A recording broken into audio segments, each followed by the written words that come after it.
They always say every preacher has only one sermon, but they dress it up as a variety of different ways. Every disability advocate only has one message, but they just do different PowerPoint slides depending on their audience. So if you have heard me before, none of this will come as a complete surprise. None of it is rocket science. All of it is common sense, and hopefully most of it is godly. But we shall see. We're going to have a quick jaunt through the language of politics, the theology of the church, and then hear some disabled voices, by which I mean voices of those who consider themselves to be disabled. And I use language of disabled people rather than people with disabilities, because people first language makes a big assumption that you haven't realised I'm a person. And I'm going to give you the benefit of the doubt. I am a person, and we're all agreed that I am a person, so I haven't got to say people first language. But my disability is massively important. It's not the be-all and end-all of who I am, but it is a significant part of who I am, and I think a godly thing. Not that God sent it, but somehow God uses it in a way I will never understand, and I'll get to heaven and I won't care. So, but we stress about lots of things now in this life. When we get to heaven, we're going to go, oh, who cares? Honestly, why do we bother stressing about all those things? Apart from Brexit, that's probably worth stressing about. 7 weeks to go, it'll be fine. So, language of politics. We'll have context first. Context is everything. If you like pictures, are the pictures clear enough? Anyone with visual impairments going, well, thanks for the pictures, I can't see a thing. It's a really good accessibility talk already. So top left is well, yeah, me and my husband anyway. Top middle is me doing an abseil off the church roof. It was for money. I wasn't being paid. It was for raising money. Top right, I'm a vicar. Well, I was a vicar. I'm kind of between vicaring. So I got to do my sister's wedding in 2013, which is brilliant. That's my little boy being the usher. He was the most useful usher out of all 11 of the men in suits who were being ushers, and they were adults and he was a child. He knew what he was doing at the age of 3. Very impressive. Bottom left, my boy and I both love Lego. And bottom right, I occasionally do stuff on UCB radio. So if you ever hear on a Friday morning these dulcet tones coming out of the radio station, it could well be me.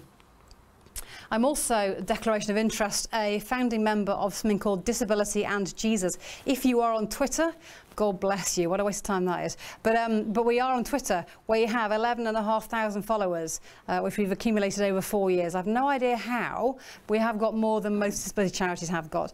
They're paid, we're not. It's our free time. We are 3 annoying, thorn-in-the-side individuals and a guide dog. And we're trying to work out, on the ground, a user-led theology of disability. Enough has been written about us, we're going to crack on and think of it for ourselves. Academics love pondering disabled people. It's about time we got our own back and use our own language. So we are user-led, no able-bodied people allowed in our task force, but we let them in as friends, which is nice. Just to get our own back, not quite. But the question is, where is Jesus in the disability? Not is he in the disability? Not is God separate from the disability? Not is disability some kind of fallen creation and we're second-class human beings? But here's disability. Now let's go find where Jesus is in it and what he's up to. That's our starting point. We haven't got any answers yet, but we're getting there. So you can hire us, borrow us, cajole us with chocolate if that's all you have in your pockets, and we will come to your churches and your organisations and your events, and we will talk about, wrestle with and engage with theology in terms of access, in terms of fabric, in terms of finance, in terms of the F-word faculties.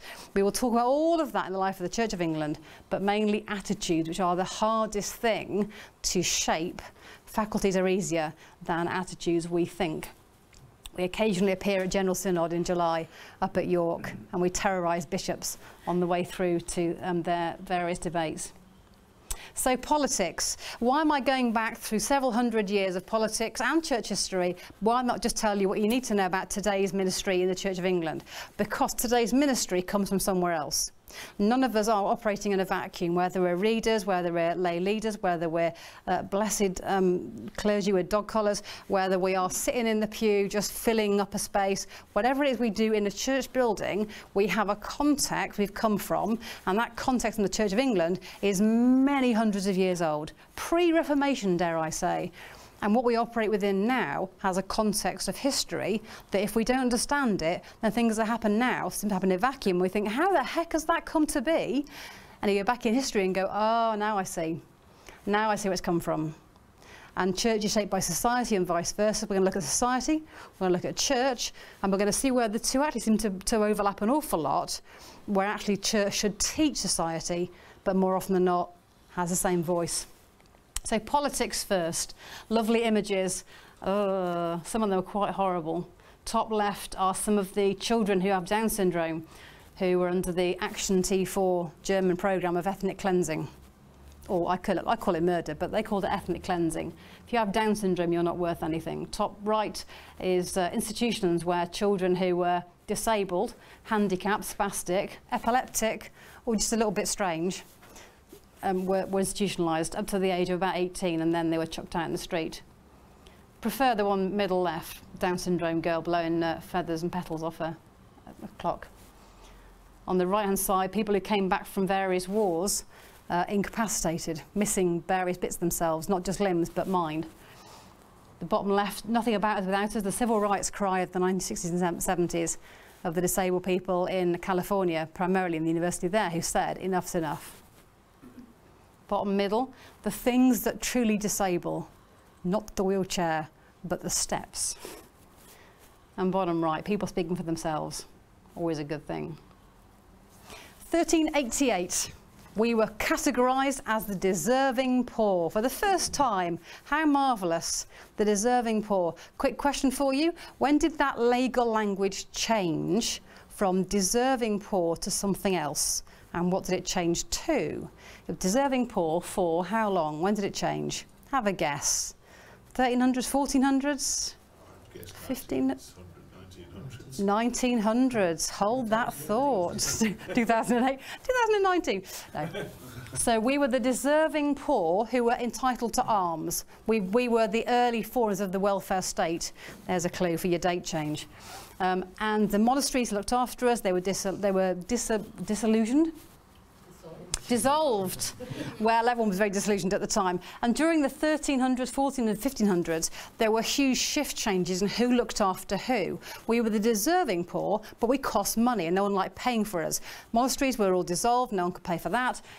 They tried putting us into institutions like Bedlam, and that opened its doors and was very prolific. Stuff full of people, and you could pay to go and look at the inmates, look at the idiots that were in there. I'm using some terminology at the time. I would not call mental health patients idiots now, although I've met a few bishops I might put in that category, of mental health issues, clearly. But at the time, they were known as the lunatics, the idiots. So people paid to go and see the idiots. And you could even argue with inspiration porn these days, people still doing adverts. All those poor children that need our charity. Oh, let's just pay some more money to go and look at them. Not quite.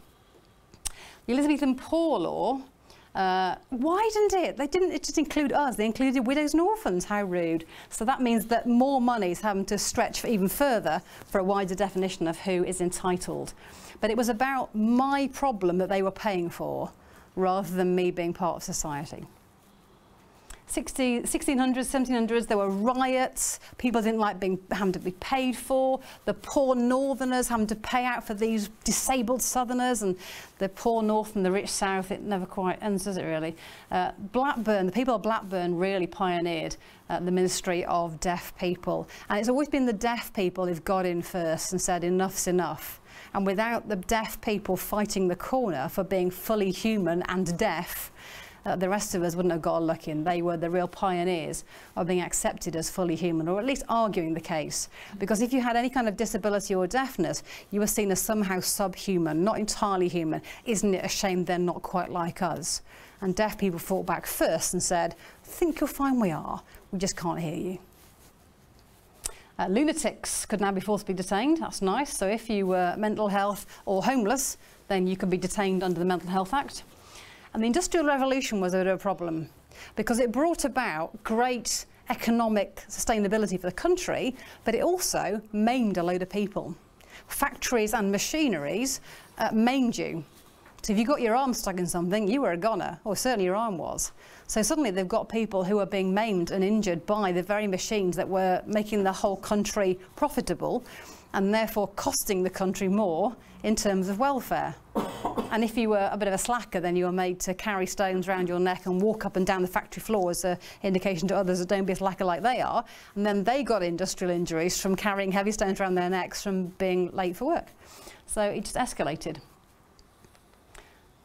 Deaf people and blind people led the way in the 1800s, helped by the money of philanthropists who wanted to show off their wealth. The Taj Mahal is a great example of this. Look how wealthy I am. I will build this enormous building that serves no purpose at all apart from one grave to show you how rich I am. Bring that over here to the 1800s in this country, and people would throw their wealth around, not to help the people who were spending money on, but to say, look how rich I am. I can build these places and I can do these things, and put my name above the door so you remember it's about me, the person giving the money, and not the people who are inside being looked after. But you take what you can and you do good things with it. A bit like the lottery. I may not approve of how the money comes out of my pockets, but if some of it does some good, then maybe, just maybe, we can go with it. The RNIB is formed, the Deaf Association is formed, the National League of the Blind and Disabled, it's a snappy title, isn't it? It becomes a trade union. So the 1800s really are a time of people saying, enough's enough. We are people and we will be heard. And then the war came, the war to end all wars. And then the next one came that proved that we hadn't actually got the hang of ending wars, we were just very good at being at war. And between the two wars, the ethnic cleansing, the Germans trying out the technology of killing people off, but as a sort of a social science, an experiment. They're not worth anything, so we can get rid of them and we can test them and see what kind of chemicals kill quickly and slowly, how the gases work. They don't mean anything in humanity. They're just gypsies. They're just disabled people. They're just Jews. Who cares? They have no value. So we can test on them and make our weapons better and stronger. Forcibly sterilising disabled Christians because they had no, disabled Germans because they had no intrinsic value. And that's Germany sterilising Germans. You think, you're German, I will keep you. No, not German enough, clearly. And of course the Great War caused this terrible problem that beforehand, if you had disabled people in your family, you would ship them off to Bedlam or wherever because they were less than you. But then actually these people come back from the war with bits of themselves missing and they're heroes, and you suddenly go, I'm not shipping them off anywhere. I will care for my husband, my brother, my son, my uncle at home, not ship them off like we did in the past. Which means that household began to care about disability more than they ever had before.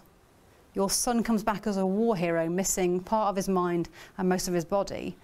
You want to care for him at home and fight the prevailing thing that says, no, no, ship him off somewhere else.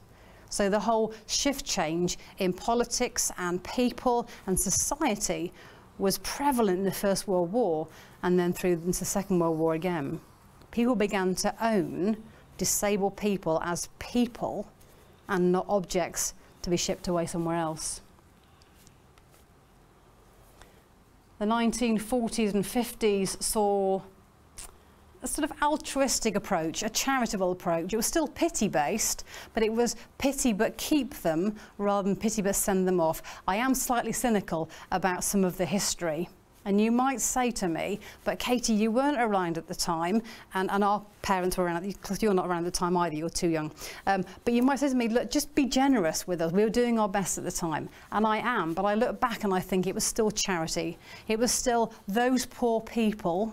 We've never lost that. Look at the adverts today for Scope and all the other ones. Those poor people.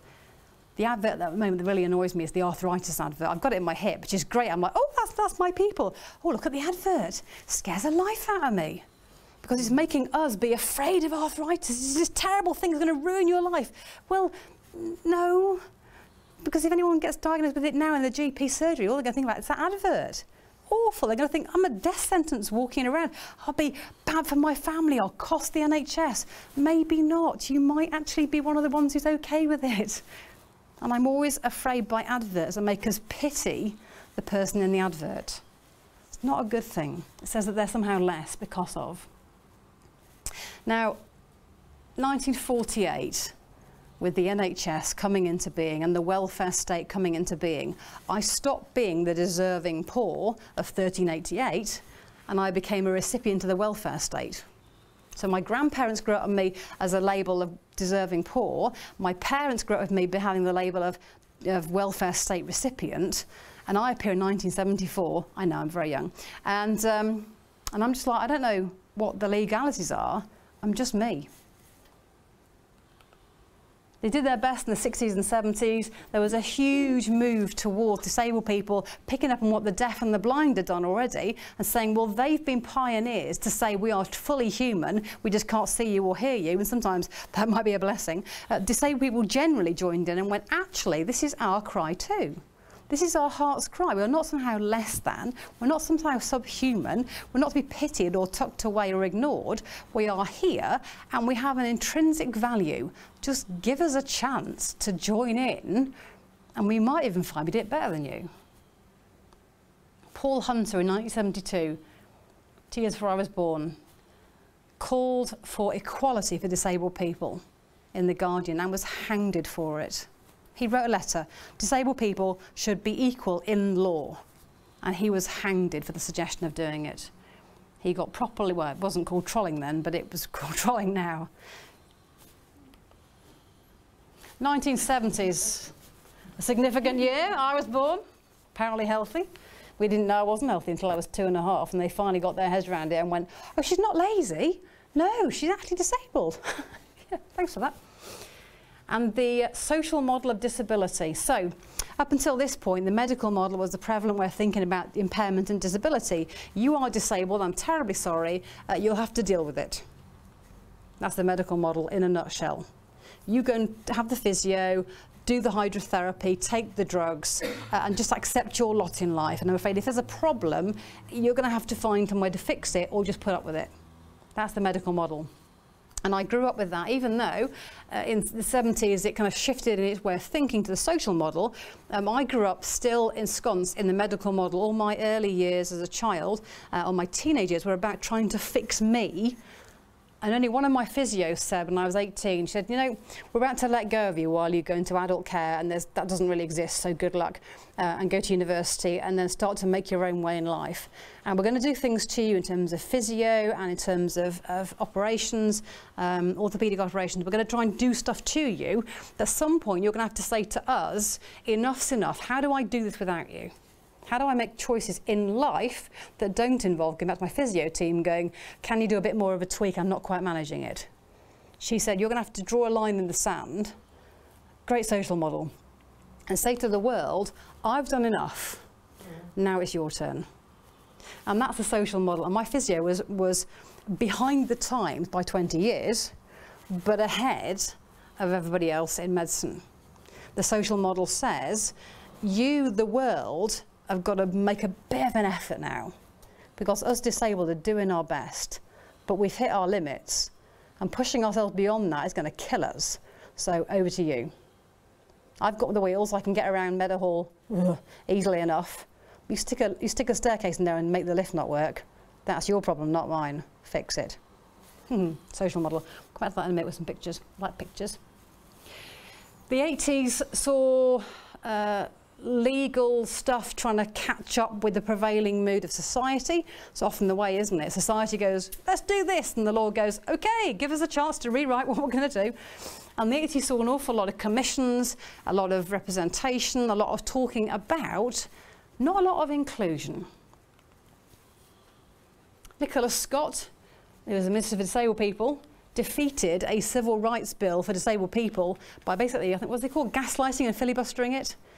And he didn't think there was any value in it, and it wasn't really of any worth, so he just threw it out of the House of Commons, which was rather disturbing because he was meant to be speaking on our behalf, and everyone turned around and went, sorry mate, what is it? Is that you're doing?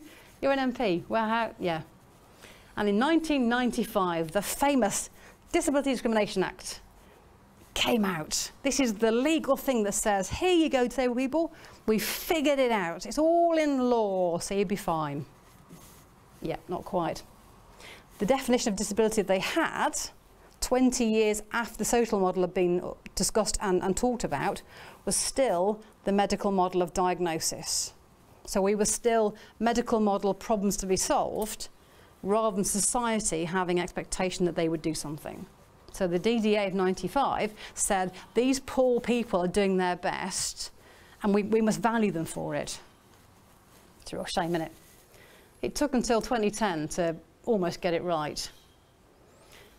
And through that prevailing time, there were other bits of tweaks of law, there were other commissions that came together, this time with disabled people actually on the commissions, which is always a nice thing to have.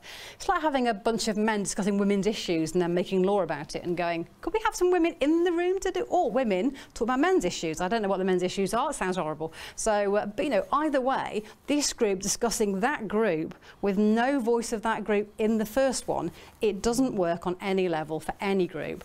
And in 2010, the famous Equality Act 2010, with that great phrase, reasonable adjustments. The question being, who decides what's reasonable and what's unreasonable? I went to a church, we'll see a picture of it, I shan't say where it is in a bit, and steps all the way to the front door. And I went, that's great.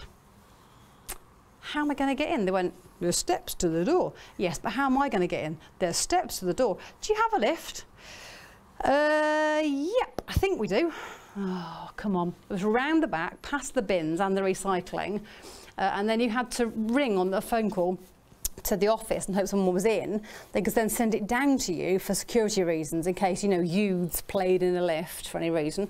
And then you had to be escorted by somebody because you couldn't obviously go in and press a button on your own because, you know, can't do that. And it was like, oh, this is valuable, thank you very much. They said, what's a reasonable adjustment under the Equality Act 2010? Yeah, wait till you broken your leg skiing. So the social model says there are systemic barriers that are out there that need to be taken down. The medical model says, hard luck on you. Get your physio, take the pills, take the medicine, do the best you can, but if you hit a barrier, it's really your problem, not ours. A lot of churches operate the medical model when it comes to buildings, finance, fabric, the faculty word again. It is in the theory. I'm sure none of you at that stage yet, but Zimmer frames do not go through gravel. Crutches, they're like skiing. There's a reason I don't go skiing. Meniere's disease. Yeah, so that sensory thing about where your feet are in space, yeah. Gravel moves in mysterious ways, more than God, and it's just not fair. Who? Why? That's why I hate beaches for the same reason. I love sandy beaches, lovely, flat ones are cricket, Filey Beach, great. Ones with shingle on, you're like, I've got to get across the shingle to get to the... No chance, I'm not doing that. Stairs without handrails. It's just, there's nothing I can say that's right about that. Number one, I know I've got two blooming great poles that keep me up, but actually I quite like a handrail because it's not going to move anywhere in mysterious ways. And you can see through, and it's just, oh, the sedentary thing's horrible, that one. Looks pretty. Number three, buffets. Yeah. Everyone's favourite. So I'm at a buffet and they go, oh, it's a buffet. Oh, great. Now I know why people with legs like buffets. I mean, you pick your food up, you can pick your drink up, you can walk around and socialise and network. It's lovely. And that's why I take my wheelchair if I know it's going to be a buffet, even if I can't get in because they've got no lift in the stairs. Because I can then put my buffet on my lap and I can wheel around. Well, I don't, I'm an introvert, so I stick in one corner. But if I'm on crutches, plate, glass, crutches, gone. It just doesn't work. And even with a set of wheels, I put it on my lap, I've got to be careful what goes on the plate and doesn't come off the plate onto my lap. And I'm like, oh, that looks like I wet myself. That's lovely. So buffets, honestly. But the helpful person goes, can I help you? Yes, if you ask me what I want, rather than going, oh, do you want some of this? Do you want some of that? No, I don't want that. I'm like a child being fed. It's really, really infantile. So if you ever invite me round, buffets are just, oh, warm me first. Then I might turn up and have a rant. I might have a rant anyway. Bottom left, do not put recycling bins in disabled bays. They're not vehicles for starters. And the people who say, oh, let me 2 minutes, and they park in the disabled bay with no blue badge. Or the ones who go, I left it at home. Hard luck on you. Keep it in your car. It might get nicked. Keep it in the glove box. It's really not hard. Judge Judy. Now, she's lovely. And I don't mean Judge Judy disabled me. If you've ever seen Judge Judy, she's lovely. But people who judge. People who take one look and make a huge assumption and then don't have the filter to go, let's put that one to the back of the head somewhere, and then come out with something you go, oh, seriously, you really said that? So, my favourite anecdote, I love this. I'm stood waiting to do a funeral, so I was a vicar, and I've got crutches, so I'm obviously not able-bodied, or I've had some kind of skiing accident, can't afford to ski, so it's clearly a disability.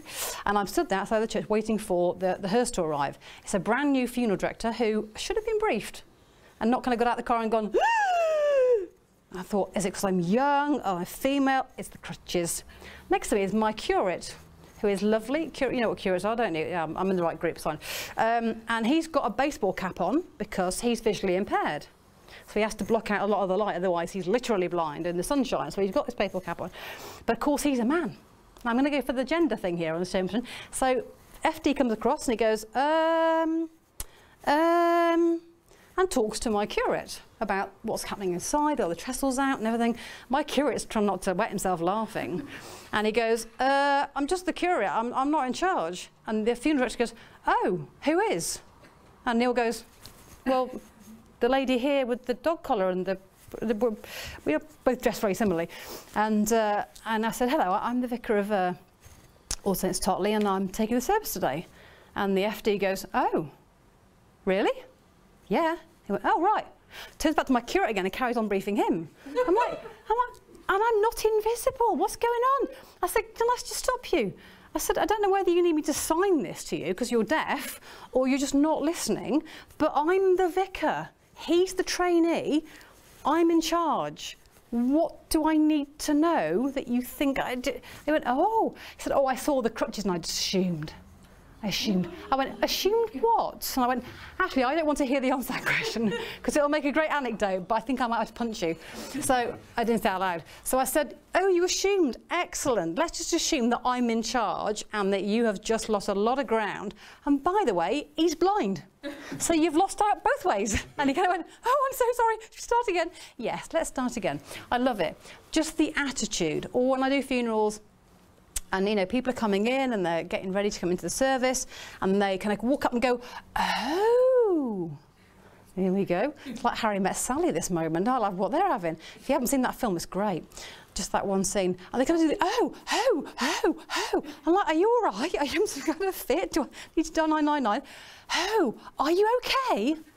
Yeah, I'm fine. I mean, it's a funeral, so I'm a bit sad. But, oh, you mean the crutches? And they're like, are you okay to do the funeral? Yeah, I'm pretty good at doing them now. I should be all right. And there's just that moment of somehow being less. And they say, was it an accident? No, I'm disabled. Oh, I'm so sorry. Are you? You'd be even sorry if you're carrying like that. But of course, with the dog collar on, you have to just hide all the sarcasm and go, no, it's okay. It's really fun. I'm getting the hang of it now. Nearly 45, I'm getting the hang of everything. And bottom right, do not store stuff in your disabled toilet. If you have a disabled loo in your church or church building or anywhere you go, and people who tie up the orange cords so they can clean effectively and then don't untie it again, or who just want to get past it, and it's like, no, there's a reason why there's a long cord, so if I fall on the floor, tripping over the bin you've left in the middle of the floor, I can reach the cord and go, can someone help me? With my pants around my backside.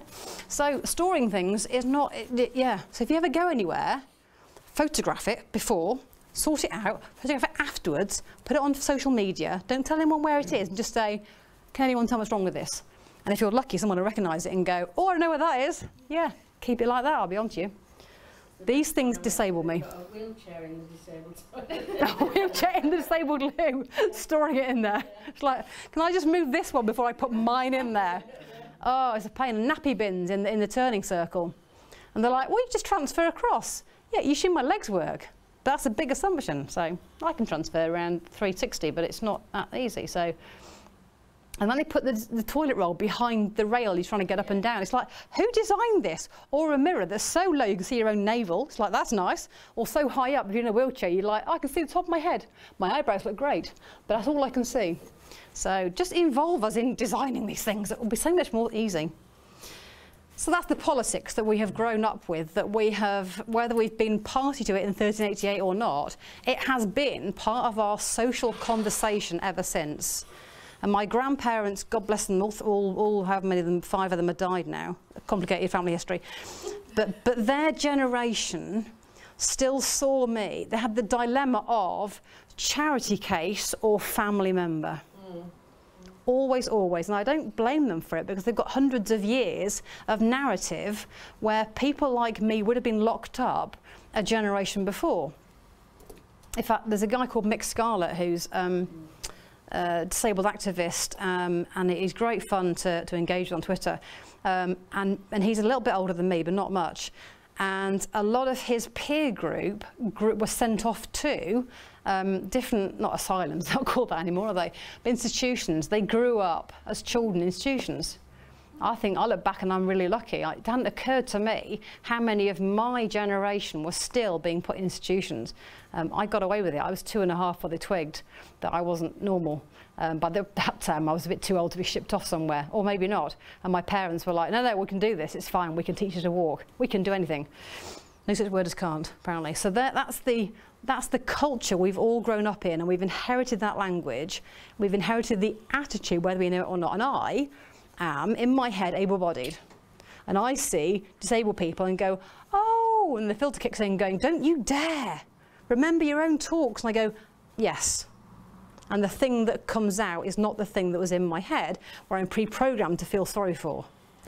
But it's a hard thing to get round. And I am of a generation that knows better and does talks, but several hundred years of programming doesn't go away in 45 years. We'll do the church, then we'll have a comfort break, whatever that means, and then we'll do a little bit of Jesus, because that'd be good. Because the church and Jesus, sad to say, are not always the same.